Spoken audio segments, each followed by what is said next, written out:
Alright, let's finish this. Who are we gonna send? Let's send, Yang.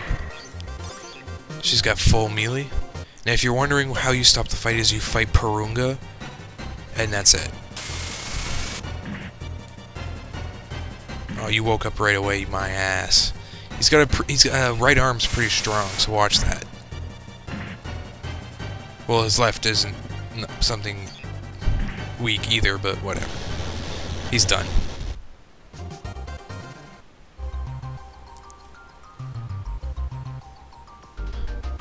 Purunga and Bobby.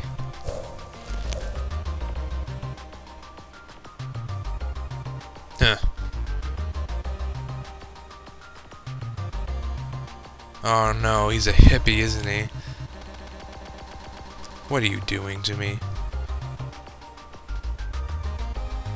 Stupid crap. He's speaking kind of dumb, isn't he?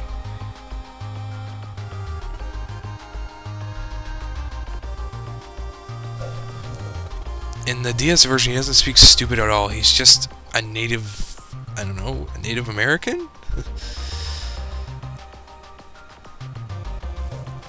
And he just is like, the spirits tell me that I should protect this island, some other stereotypical crap like that. And they'll both join us.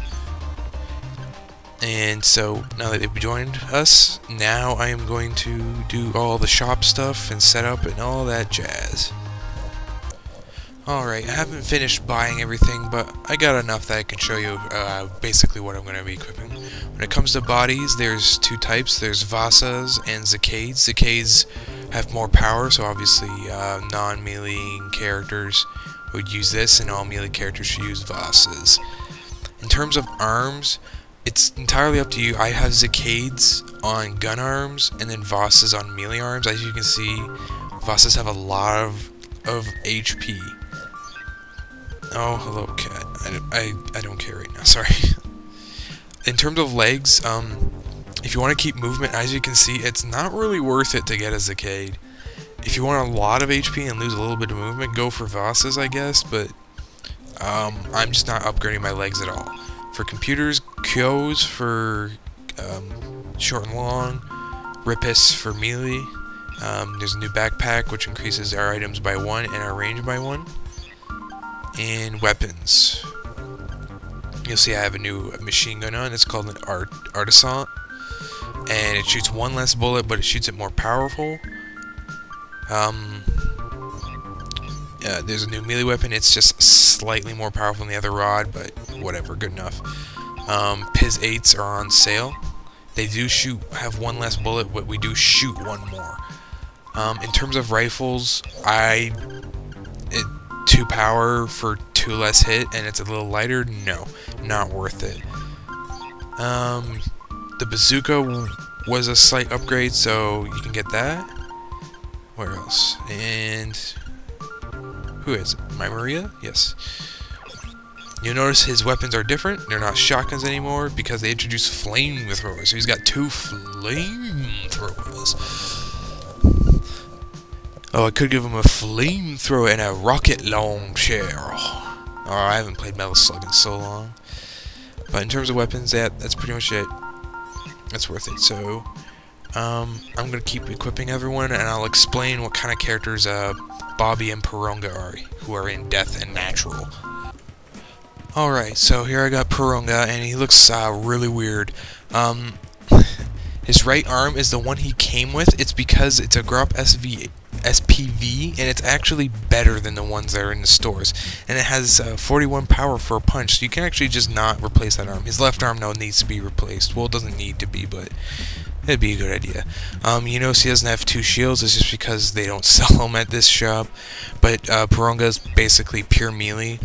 But I'm going to explain a little bit more about Purunga in a second. Now, Death. Bobby here is a long-range character. Despite that he has a lot of short to begin with, don't let that trick you. He's a pretty good long-range character. He actually ends up being pretty piss-poor when it comes to short, but not nearly as bad as he is when he's at melee. So, what you see, just give him 2 machine guns and let him go nuts. well, 2 machine guns and 2 missile launchers. Now, Purunga... Okay, I don't need to check this. Now, if you look at Bobby, he can learn 4 skills, and Purunga here is one of the few characters who can learn 5, but he's the character I might have mentioned before that's really weird, and for me, he never learns the same skills twice. Like, he's always been different every time I've played through, so we'll see how he ends up. Because, like I said, I've had him be great melee, and he learned it, yeah. He learned guide and an extra short move, but then there's like other games where he learned like 1 melee move and nothing else. So, let me just check my time here, give me a second. Okay, lots of time. So, we go east into the mountains. And we now have to ambush a train convoy.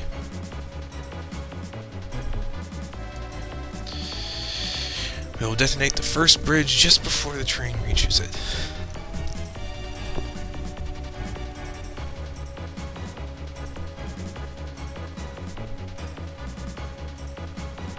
Doesn't this sound familiar?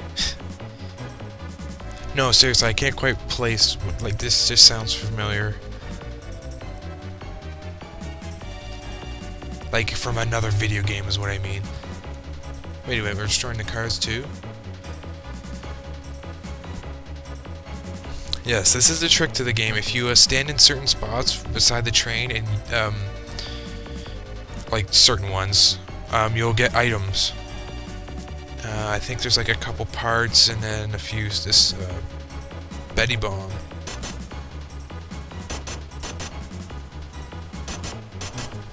That is a terrible train sound. Also, I like how the train stopped on a dime.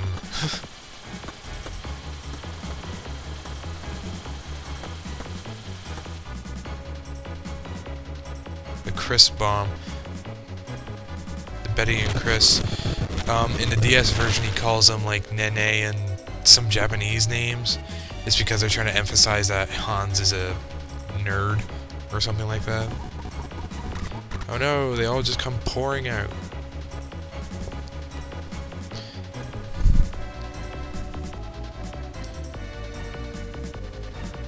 Minnie. Oh, we can only use 8 people. Well, we'll try out our new characters here.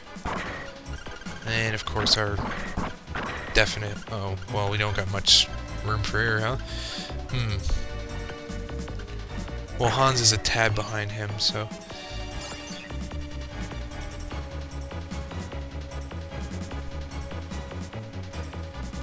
So we got 8 turns to... I think... 8 turns to get the cargo. I don't think the battle ends in 8 turns, but we do have 8 turns to get the treasure. So, what do we got here? We got attackers and Bonarts, missileers and Zarades, and commanders and Vassas. And they also have attackers and Crofts. So it's not bad. It's not a terribly difficult battle, but then again, if I say that, I'll get game over for no fucking reason.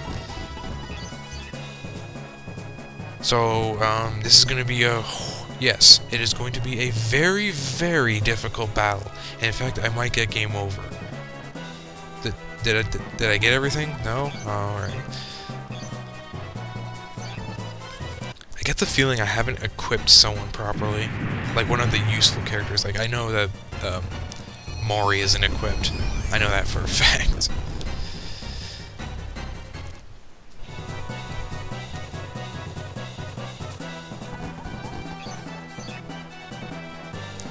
Here's good old Bobby. He needs to catch up in terms of long range. Well, I guess he's on par with everyone else, so it doesn't really matter.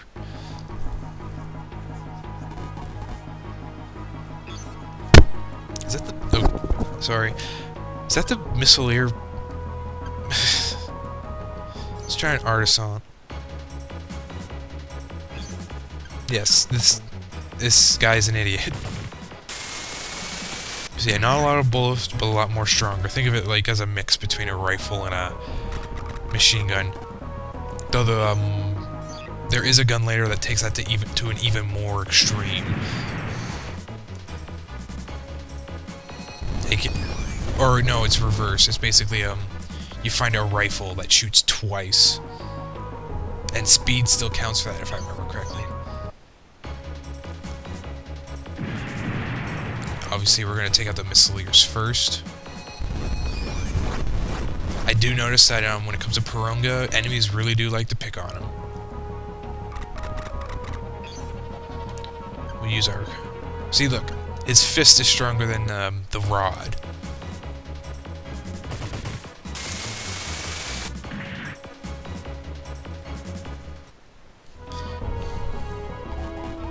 Okay, seriously, leave him alone. It's not like it's the end. He's not the leader. I won't get game over if he dies.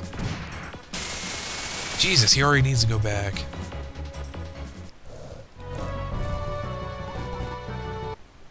Though I guess to be fair, the enemies really can't attack anyone else except him. But whatever. It still freaking could have changed the record.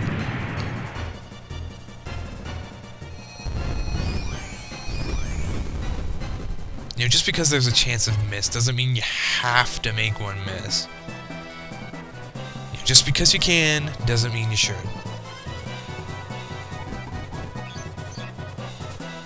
Let's get the far one.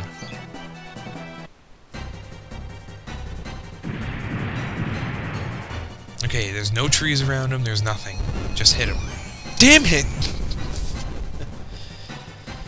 Why? Why? Why? Okay, I want to see this. 5%. Blow my ass. And anyone who has ever played tactical RPGs knows just how hard they cheat when it comes to percentages of hitting and missing. Anyone who has played Final Fantasy Tactics Advance 2 knows exactly what I mean. That game cheats so bad. Like, I can understand, you know, 99% you miss every so often. No, not in that game. I've had like 3 99% miss in a row. No. I'm not convinced. And, well, Gary, there is a slim chance that that could happen. Yes, I do agree. But the fact that this stuff like that consistently happens, no.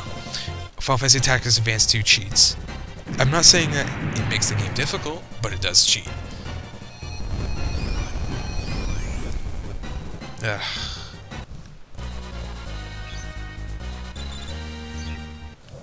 Oh. Let me move a little here. Ugh. Hate sitting on the floor. Yeah, I got my laptop on a table, and so if I sit on the floor, I can look better. I don't know. My eyes are shot. I need to be close to the screen. Oh, that is a nasty shot there.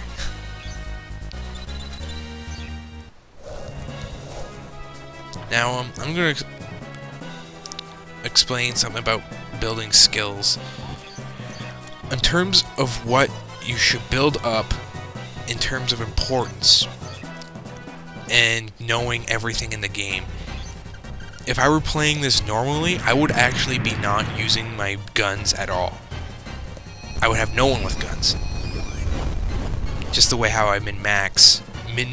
Min-max. Anyone who has beat this game knows exactly what I'm talking about already, but I would just build everyone up as a long-range character right off the bat. Like, well, anyone who is remotely good at it. Melee characters would still melee. But,